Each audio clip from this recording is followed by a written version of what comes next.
Hi నానమ్మ. Hi. ఈరోజు tiffin ఏం చేస్తున్నావు? మొక్కజొన్న ఉప్మా చేస్తున్నా. మొక్కజొన్న ఉప్మానా? నేను ఎప్పుడు తినలేదు. ఇప్పటి వాళ్ళకు తెలియదు కదా, మా తాతలు మా నాన్నలు ఇదే తినేవాళ్ళు.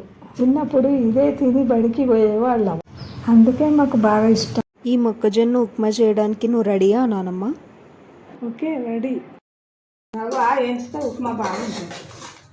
కర, ఆవాలు, ఉల్లిపాయలు, కల్లేమాకు, పచ్చిమిరపకాయలు, ఉల్లిగడ్డ వేసుకోవాలి. అసలు ఈ ఉప్మా మీరు ఎందుకు తినేవాళ్ళు నానమ్మ?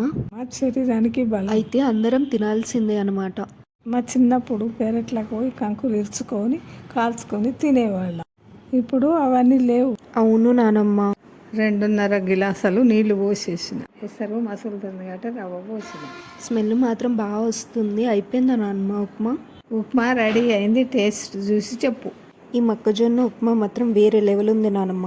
లైక్ కొట్టండి.